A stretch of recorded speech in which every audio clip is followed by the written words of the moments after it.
Kamala Harris is addressing the crowd from Howard University in Washington, D.C. following last night's loss to former President and now President-elect Donald Trump. Let's listen in.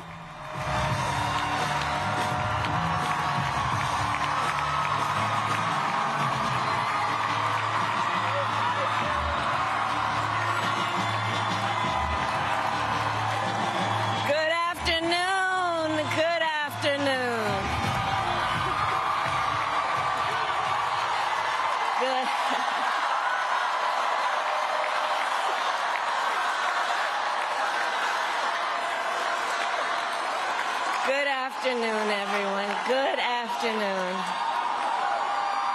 Good afternoon. Good afternoon. Thank you all. Thank you, thank you. Thank you, thank you. So let me say, and I love you back. And I love you back. So let me say, my heart is full today. My heart is full today, full of gratitude for the trust you have placed in me, full of love for our country, and full of resolve. The outcome of this election is not what we wanted, not what we fought for, not what we voted for, but hear me when I say, the light of America's promise will always burn bright. As long as we never give up and as long as we keep fighting.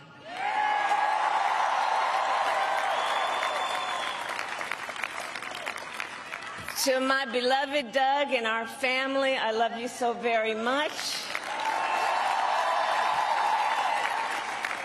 To President Biden and Dr. Biden, thank you for your faith and support. To Governor Walz and the Walz family, I know your service to our nation will continue. And to my extraordinary team, to the volunteers who gave so much of themselves, to the poll workers and the local election officials, I thank you all. Look, I am so proud of the race we ran, and the way we ran it, over the 107 days of this campaign. We have been intentional about building community and building coalitions, bringing people together from every walk of life and background, united by love of country with enthusiasm and joy in our fight for America's future. And we did it with the knowledge that we all have so much more in common than what separates us. Now, I know folks are feeling and experiencing a range of emotions right now. I get it. But we must accept the results of this election. Earlier today, I spoke with President-elect Trump and congratulated him on his victory. I also told him that we will help him and his team with their transition, and that we will engage in a peaceful transfer of power.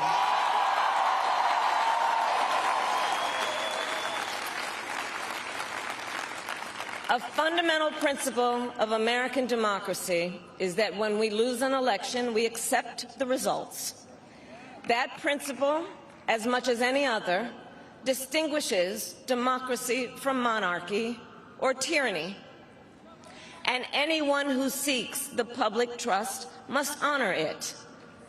At the same time, in our nation, we owe loyalty not to a president or a party, but to the Constitution of the United States.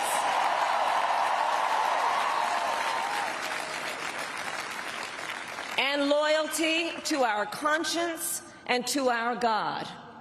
My allegiance to all three is why I am here to say, while I concede this election, I do not concede the fight that fueled this campaign.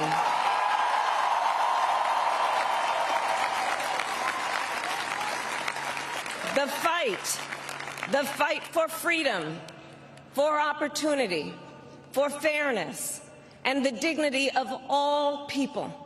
A fight for the ideals at the heart of our nation, the ideals that reflect America at our best. That is a fight I will never give up.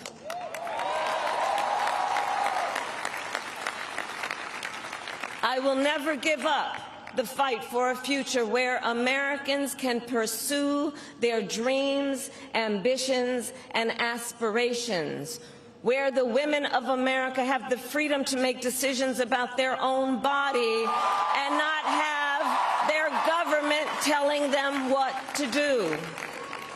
We will never give up the fight to protect our schools and our streets from gun violence.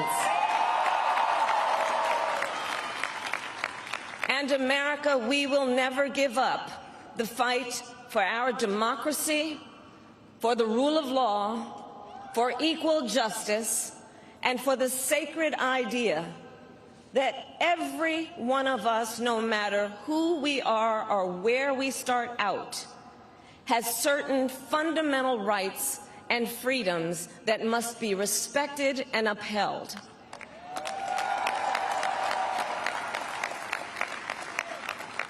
And we will continue to wage this fight in the voting booth, in the courts, and in the public square. And we will also wage it in quieter ways, in how we live our lives, by treating one another with kindness and respect, by looking in the face of a stranger and seeing a neighbor, by always using our strength to lift people up, to fight for the dignity that all people deserve. The fight for our freedom will take hard work, but like I always say, we like hard work. Hard work is good work. Hard work can be joyful work. And the fight for our country is always worth it. It is always worth it.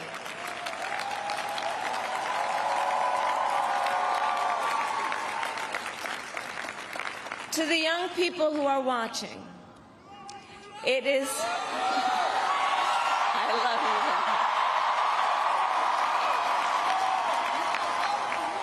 you. To the young people who are watching, it is okay to feel sad and disappointed, but please know it's going to be okay.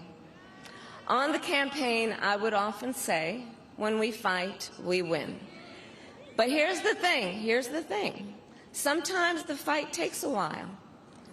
That doesn't mean we won't win. That doesn't mean we won't win. The important thing is don't ever give up.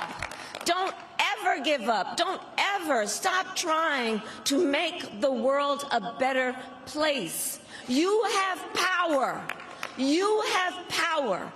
And don't you ever listen when anyone tells you something is impossible because it has never been done before.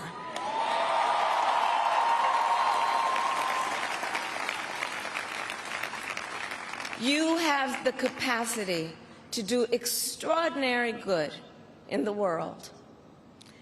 And so to everyone who is watching, do not despair. This is not a time to throw up our hands. This is a time to roll up our sleeves. This is a time to organize, to mobilize, and to stay engaged for the sake of freedom and justice and the future that we all know we can build together. Look, many of you know I started out as a prosecutor, and throughout my career I saw people at some of the worst times in their lives. people who had suffered great harm and great pain, and yet found within themselves the strength and the courage and the resolve to take the stand, to take a stand, to fight for justice, to fight for themselves, to fight for others. So let their courage be our inspiration. Let their determination be our charge. And I'll close with this. There's an adage an historian once called a law of history, true of every society across the ages. The adage is, only when it is dark enough can you see the stars. I know many people feel like we are entering a dark time, but for the benefit of us all, I hope that is not the case. But here's the thing, America, if it is, let us fill the sky with the light of a brilliant, brilliant billion of stars. The light of optimism, of faith, of truth, and service.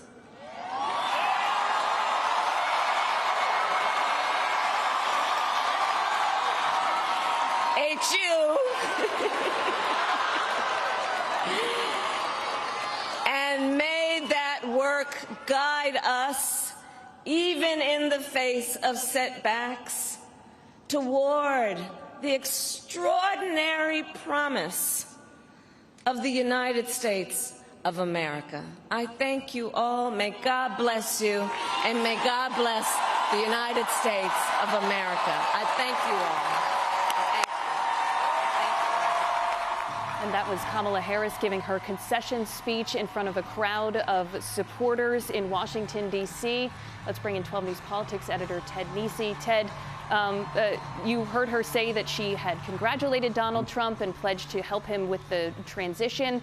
But there was also some subtext about the Constitution, peaceful transition of power that she was mentioning. Yeah, this was clearly a speech given in light of how the 2020 post-election period devolved, the January 6th and everything else, talking about the peaceful transfer of power. We've just gotten a statement from renowned senior U.S. Senator Jack Reed echoing these themes about the constitutional rule of law. Reed rather pointedly saying the American presidency is not a monarchy, which is clearly the fear Democrats have about how Trump may use his new power. No surprise that we heard a message of hope. Do not despair. Look towards the future. I know we've had a president-elect for less than 24 hours, but with that kind of messaging, Ted, does it make you think about 2028 and whether we'll see Harris on the ticket again? This was the first speech of, if she wants to run, this was her first speech of her 2028 campaign. Now, I don't know that she will. You know, some Democrats often move on from the loser from a previous election, and she will have the scars from this, but she also leaves it as one of the best-known Democrats in the country, and which is a strong position to begin from. So if nothing else, she was probably trying to leave on a graceful note with her own supporters and maybe with other Americans, even if they didn't vote for her yesterday. And what about President Biden? Have we heard from him yet? The White House just told us that Biden has spoken to both Vice President Harris and President Trump. He plans to address the country tomorrow. We don't know when yet, but he's also pledged to work with Trump and invite Trump to the White House. So we're waiting more details from the White House on all of that. All right, 12 News Politics editor Ted Nesi. We'll be right back.